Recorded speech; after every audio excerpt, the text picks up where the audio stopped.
I'm Dev Kamal. I come from a very different perspective here. I come from filmmaking, teaching, research, that kind of background, not film studies background.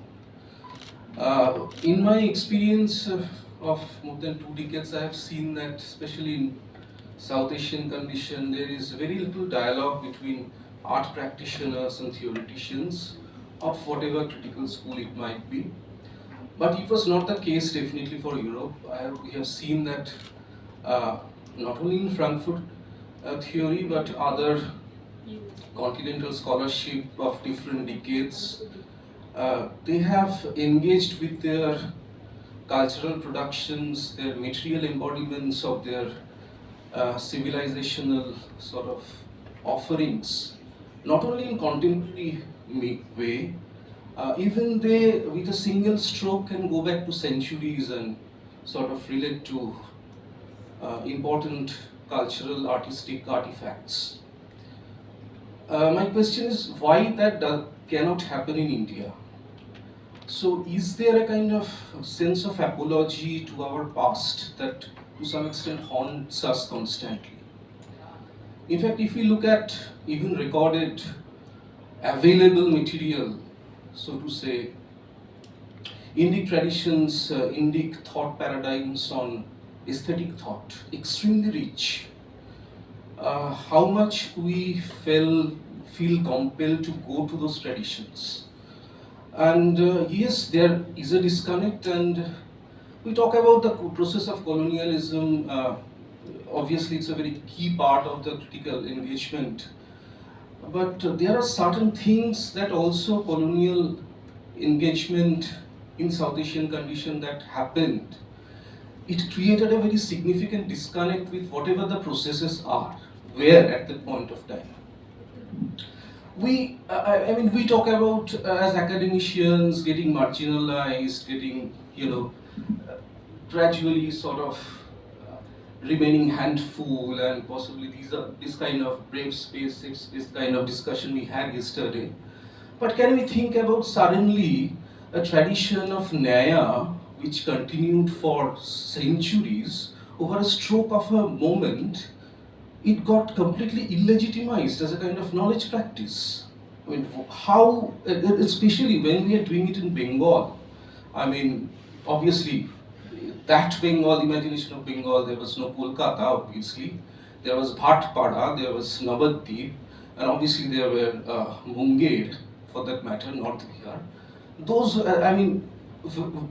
even when we talk about intellectual map of today, where Munger makes any sense to us? No, obviously no. But where, what are the sources, what are the resources through which we can connect back to those traditions? And there are some references of Buddhist thoughts that came obviously from you, madam, and some later references also.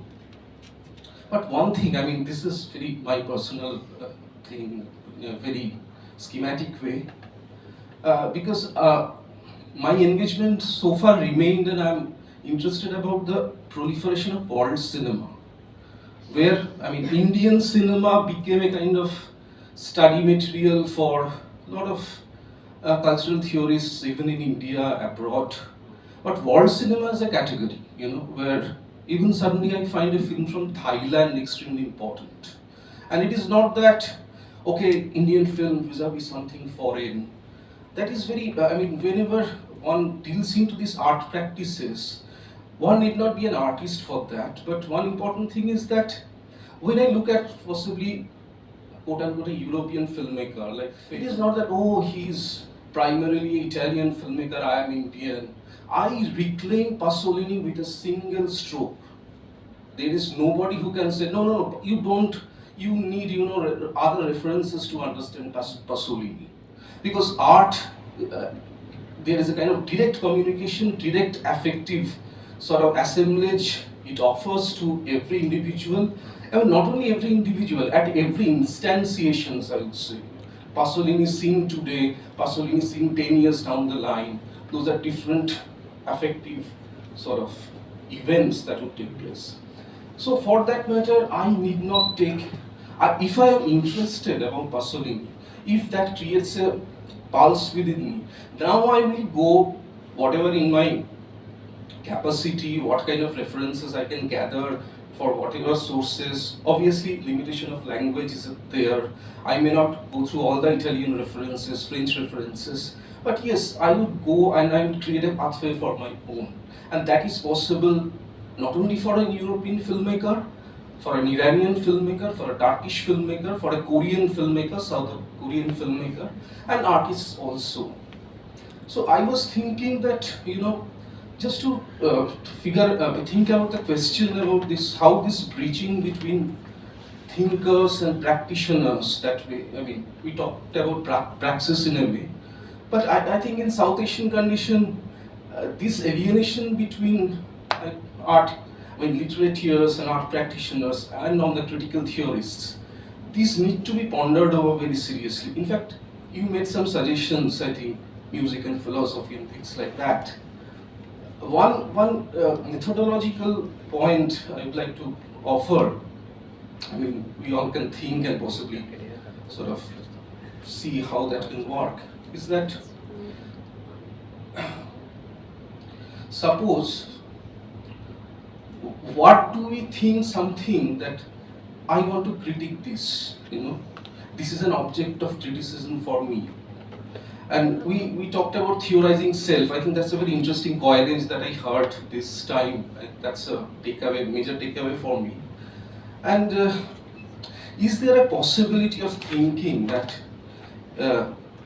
I'm in a process of thought, I think, and I arrive at certain moments of brilliance, and then I think there is a process after that, and I substantiate that. I mean, we often talk about thinking something is not very difficult, but devil in the details and this kind of thing. But somehow I think in that statement, we also tend to undermine the point of thing that something has happened within me and I have got something.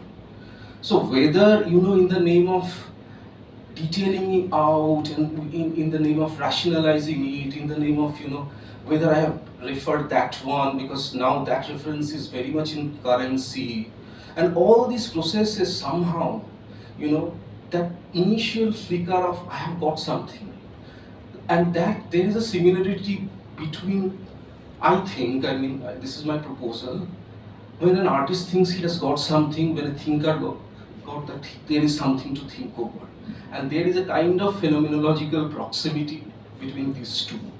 And if this happens, then why it is not possible for a person who deals, Delitzsch mentioned about this, that philosophers offer concepts and artists offer percepts. So both these are, I mean, two offerings, and these two offerings can go hand in hand, might be at various levels. So while going through different kind of critical literature, quote unquote philosophy, and other kind of writings, I am engaged to someone and somebody's thought. It is possible to imagine. I won't be able to gather all the references, and it is not possible to figure out everything. It is possible. Is it possible to imagine that moment of flicker?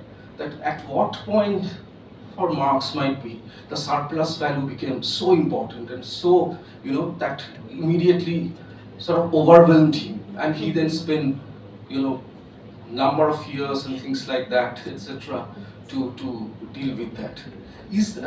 I just end with that. Is there an artistic way to deal with the critical thought?